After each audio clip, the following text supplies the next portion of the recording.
you're not going to love your fellow citizen, but there will be equal value and dignity among all. They don't need to love each other, even to know each other. The number one thing they need to do is to give each other equal value and dignity.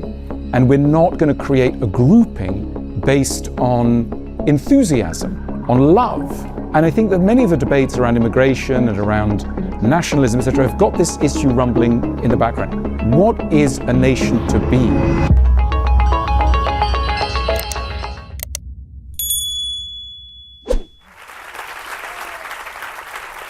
Thank you. Good afternoon, everyone. With so much recent focus on populism and its focus on immigration and nationalism, an ethical question has been thrust to the forefront of our politics. Should we value our neighbours more than we value strangers? This topic reflects the universalist morality of the main moral Western frameworks. But critics have argued that moral universalism of this kind generates a cause for favouring strangers over the interests of those who are closer to us, and that this is profoundly mistaken. Chinese Confucianism, for example, thinks that the family is more important than strangers. Recent studies have also shown us that people in practice do favour those who are closer to us. And moreover, many people think that it's morally right to do so. So, our first theme is on this question of moral universalism. Is morality universal? Alain. Look, by the way, I think it's really good that we are having confusion here. It's a sign of something, we're recognizing something really good that we can't quite agree. So sometimes these panels or debates have an idea that we're going to reach one truth, and then, you know, it's good that we're in a bit of a mess here. It's a complicated issue. I read this issue, so moral universalism for me begins with Christianity, and with this very bold claim that you see in the mouth of Jesus, that the leper is worth as much of your love and respect and honor as, you know, the well-being, the well person. That we must broaden a revolt against this an ancient Roman clan-based view of who is in and who is out. It's like every human is a child of God, etc., etc. Is there overreach in that? Well, yes, of course there is. Of course there is a kind of, that's a deliberate provocation. It's meant to have overreach. It's not an accident, because what it is an ideal. It's an ideal of behavior, and I think we have to have time for ideals, you know, because to call it overreach is slightly to demean it. It is, you know, what you would be doing if you were fully a child of God in the Christian point of view. Is anyone fully a child of God? Not quite yet. We're all approaching that. And that's okay. That's okay. So having ideals is okay, because that also presumes an acceptance of something more real. I read in this question really the question, can we prefer certain people? Can we have preferences among people? And I think that in different points, in different moments, we can get very hung up on this question, as though to have preference is a sinful thing. Do you remember this film by a Norwegian film director called Force Majeure?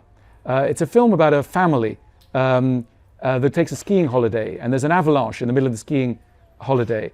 And in the midst of this avalanche, one of the characters, the father, puts himself ahead of his family, very briefly, but puts himself. And from then on, his whole life unravels. His wife can no longer look at him in the same way.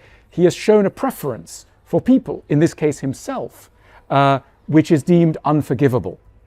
It's a very fascinating film from that point of view. Now, we're still circling this idea, can we prefer other people? And I think the answer is not can we prefer, because we will prefer, but what is the best way to prefer? On what basis do we prefer?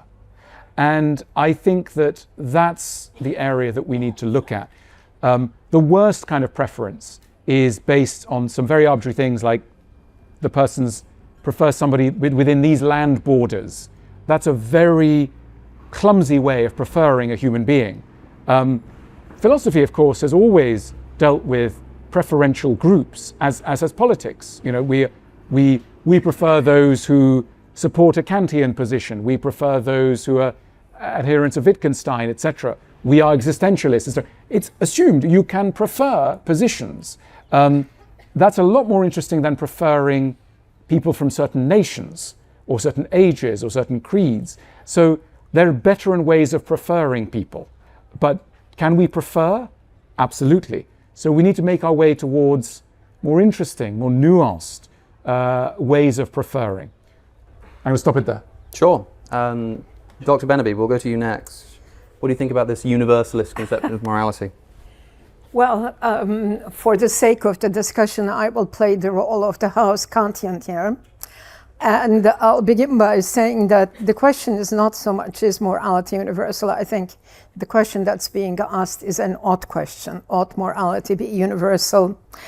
Now, I'm going to defend the proposition that the premise that all human beings are of equal worth and dignity may in part be indebted to the Christian tradition, but it's certainly an experience of modernity and the modern age.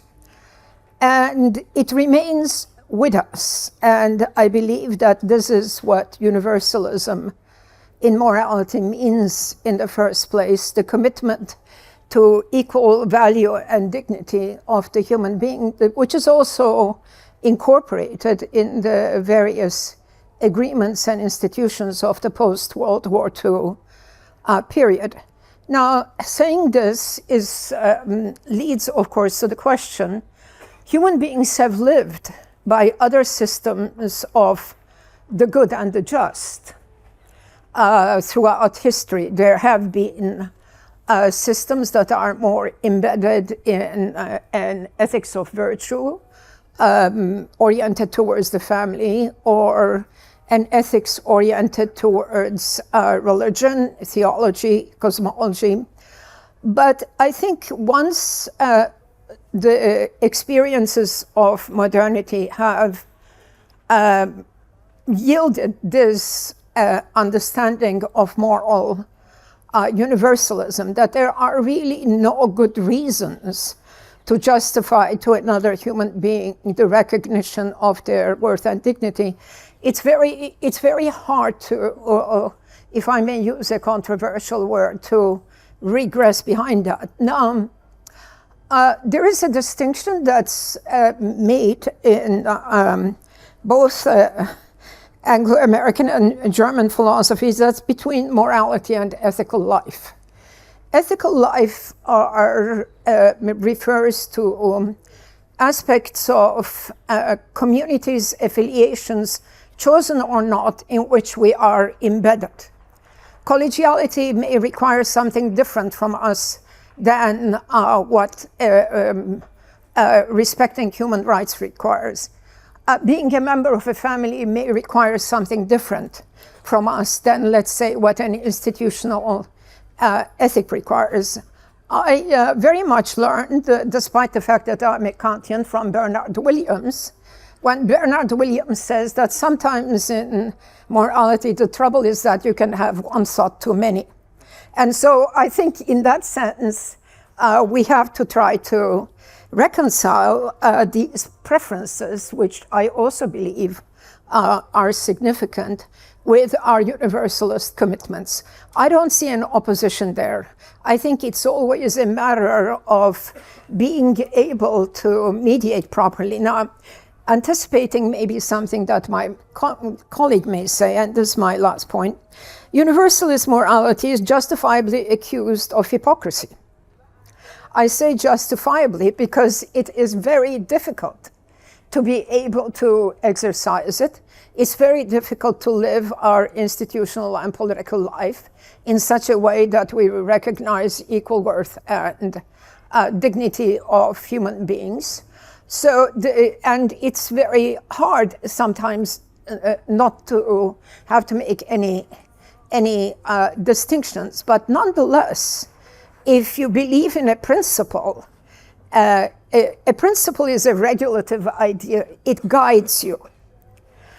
It doesn't tell you exactly what to do. Now, when we come back in the second round, maybe I'll also express my criticism of Kantianism. I began by saying I'm going to play the house Kantian, but I do have my criticism of it, so maybe I'll just stop there for time. Yeah, go ahead. And Dr. Curry, what do you make of what you've heard so far on this concept of moral universalism? Yes. Well, I feel like I'm going to sound like a broken record to some. I do not believe in moral universalism. I think the question of morality, understood primarily as a designation of goods or bads, what is good and what is evil, and how we should assign value to those, and whether or not those things can be willed for people not only in our time but across the board, if we're talking about Kantianism. I think it fails. And what I would like to suggest is that it fails because philosophy, in a certain sense, is not fit for purpose. The philosophical disagreements about both what is good and bad can go on forever. But for me, I think the question of universalism provokes us to ask a different set of questions. Universalism doesn't fail simply because one agrees or disagrees with the good or the bad.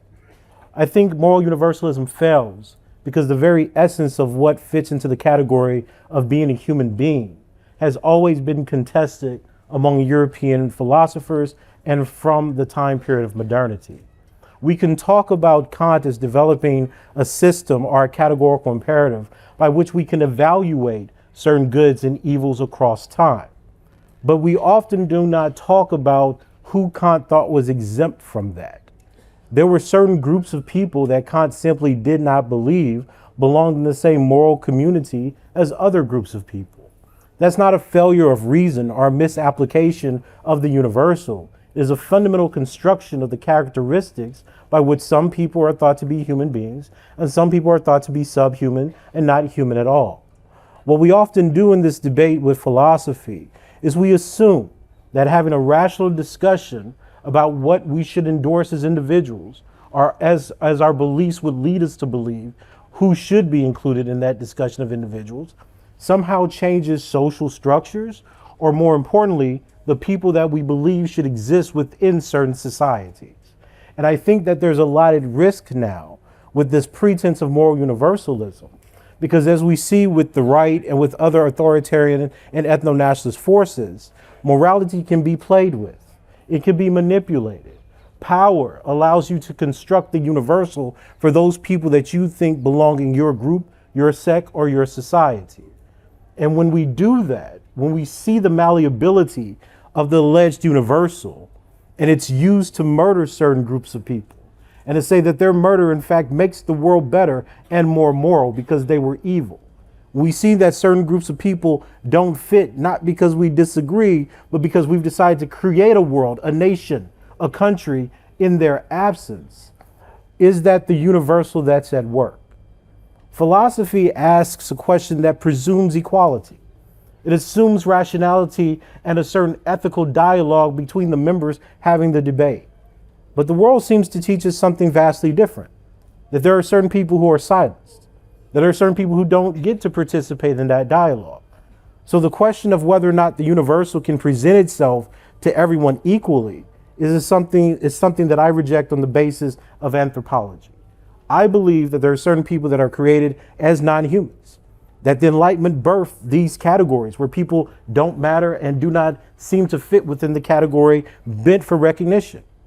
And given that, I think that the discussions we have, as rhetorically powerful and effective as they may be at swaying your emotions, fundamentally don't have the power to contour the way the societies have been constructed and the way that power manipulates good and bad for its own ends.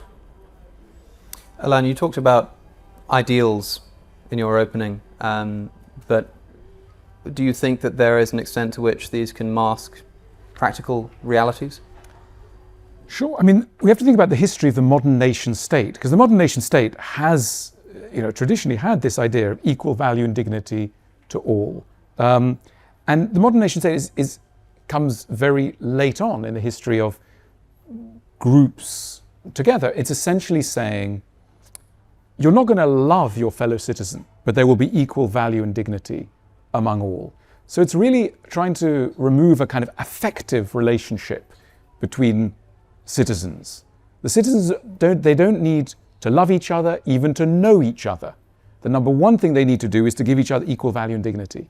And we're not going to create a grouping based on enthusiasm, on love, if you like.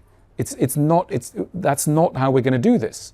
And I think that many of the debates around immigration and around nationalism, etc., have got this issue rumbling in the background. What is a nation to be?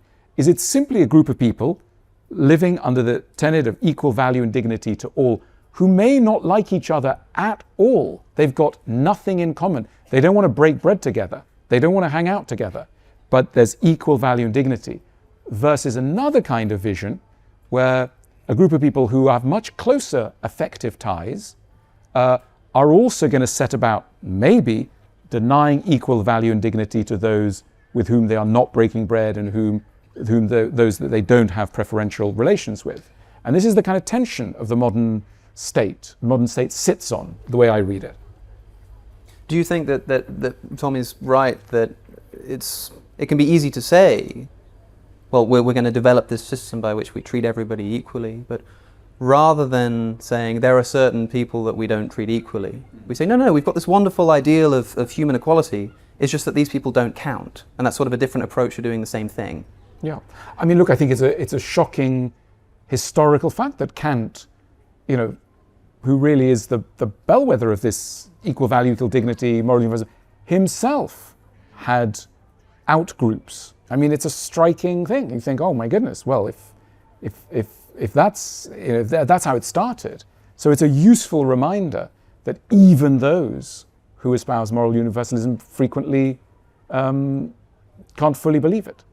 So that's a welcome reminder. Seyla, you said you had some choice words for Kant. To continue watching this video, click the link in the top left or in the description below. With a free trial, you can enjoy the full talk and thousands more. Thank you for being part of the conversation.